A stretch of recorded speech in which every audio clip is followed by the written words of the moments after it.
They called her Kirael-Vex, a Civilian emissary from the tranquil world of Lysar Prime. On her home planet, she was revered as a diplomat, an empathic speaker, and a beacon of serenity. But deep inside, even peacekeepers had limits. The civilian physiology was unique. Under emotional duress, their minds would fracture, not metaphorically but literally. Kirael-Vex didn't just crack under pressure. She split into 12. It was a rare, biological defense mechanism, developed over millennia to survive trauma by distributing the burden. Each of her 12 bodies retained a fragment of her full consciousness, acting independently but inextricably linked. On Lysar, stress was rare. But out here, on the galactic stage, things were different. And today it became too much. The diplomatic talks on Station Harmonix, an orbital melting pot between warring species, had failed for the 4th time. The Ogren warlords walked out. The Valerie diplomats hurled threats. One of them even lobbed a cup of synth tea. And in that instant, Kirael-Vex's expression flickered. Her breath hitched. Then, without warning, pop. In a flash of soft violet light, Kirael-Vex disintegrated into 12 identical civilian women, each shimmering faintly with a different emotional aura. Fear, sorrow, rage, confusion, exhaustion, guilt, and more. They didn't speak in unison. They screamed, argued, collapsed. The security droids couldn't handle it. The diplomats retreated in panic. One observer, however, didn't run. He just blinked and walked toward the nearest clone like it wasn't the weirdest thing he'd ever seen.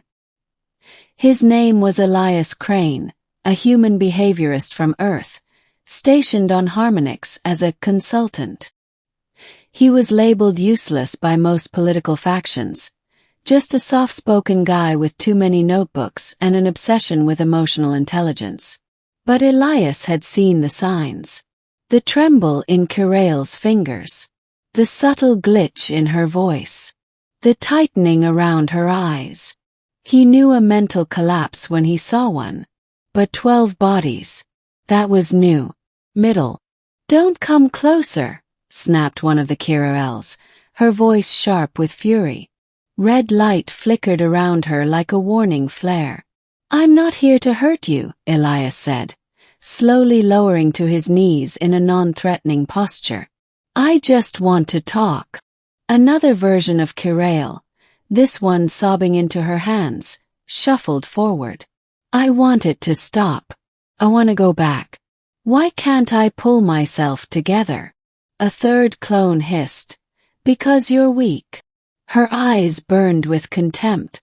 "You let their hatred pierce us." The others swirled in a chaotic dance of arguments. Some ignored Elias. Others hovered near him, drawn by curiosity. Elias quietly took out a tiny device from his coat pocket, a harmonic calibrator, a tool meant to help aliens synchronize brainwave frequencies. He didn't switch it on. "Not yet." "You're all fragments of the same person," he said gently. "But your voices are fighting instead of harmonizing. You're reacting instead of understanding. You think this is just a stress tantrum," sneered the guilt-tinged clone, her skin flickering dull blue. "I failed. We failed. You can't fix 12 fractured minds with therapy." "I don't intend to." He stood slowly, keeping his voice low and grounded. "I'm going to listen. To each of you. Not just the diplomat. Not just the strong ones. Every voice you suppressed to survive. All 12. They laughed, some mocking, others hollow. But they didn't stop him. And so, one by one, Elias approached them. He knelt beside the fearful clone, who flinched from imaginary judgment. He let her cry. He said nothing, just offered a warm silence. He sat beside the angry one and let her rant about the hypocrisy of galactic politics, about centuries of civilian responsibility crushing her spirit. He didn't argue. He listened to the one who mourned, who feared she'd never be whole again. To the one who wanted to run away. To the one who longed for home. To the one who blamed herself for being weak. Hours passed. Station Harmonix's corridors had emptied, the negotiations postponed indefinitely. But within the private diplomatic wing, Elias had created something rare: stillness. The fragments had stopped arguing. Some even touched hands. Their violet auras pulsed in near unison. "You're not broken," Elias said. "You're scattered. But that's not the same as being lost." One of the clones tilted her head. "You don't even know us." "I know pain," Elias replied. "I know what it means to fall apart, and how terrifying it is to face yourself when no one else stays. But I'm staying." The clone who had remained silent until now stepped forward. She was calm, grounded, radiating a faint gold shimmer, the core. "I believe he's telling the truth," she said quietly. "And we've all heard each other now. Not just him. Ourselves." The others turned to her. One by one their eyes softened. A gentle hum filled the air. Like ending. It wasn't explosive nor dramatic. Just peaceful. The 12 glows converged into one body, standing tall, steady, serene. Kirael-Vex returned, whole again. Her eyes shimmered with unshed tears. "I remember it all." "I expected you would," Elias replied, offering a faint smile. "I didn't solve anything." "You did." She shook her head slowly. "You gave me permission to listen. To feel." Elias tilted his head. "Will they believe you now? The warlords, the delegates?" "I don't care," she said. "I'm not here to please them anymore. I'm here to tell the truth." And tell it she did. In the days that followed, Kirael-Vex returned to the negotiation table, not as a perfect, calm envoy, but as someone whole. She didn't hide her outburst. She described it, explained it, owned it. She told the Valerie how she split apart because the burden was too heavy. Told the Ogren that peace isn't forged in fire, but in vulnerability.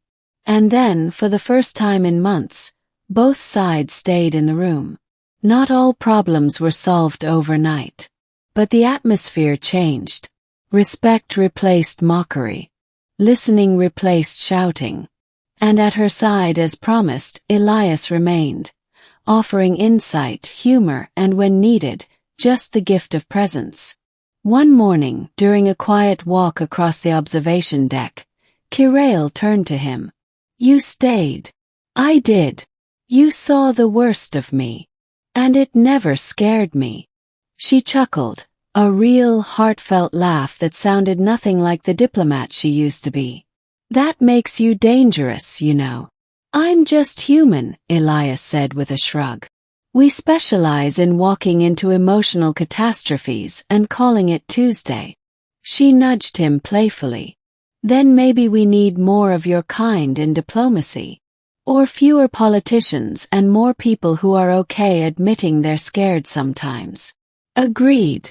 They stood together, watching the stars blink across the viewport. For once, it felt like peace wasn't a lie. Plug. Word spread of the civilian diplomat who once fractured into 12 bodies under pressure, and still returned stronger. Her story became legend among diplomats and medics alike. Some mocked her. Others revered her. But to those who understood, she became a symbol of emotional truth in a galaxy that too often demanded silence from its strongest voices. As for Elias Crane, he never wrote a memoir, never sought fame. He just continued his quiet work, calming storms not with tools or weapons but with empathy. And Kirael-Vex never had to split again, because she'd found someone who could hold space for every part of her, without fear. even when there were 12 of them.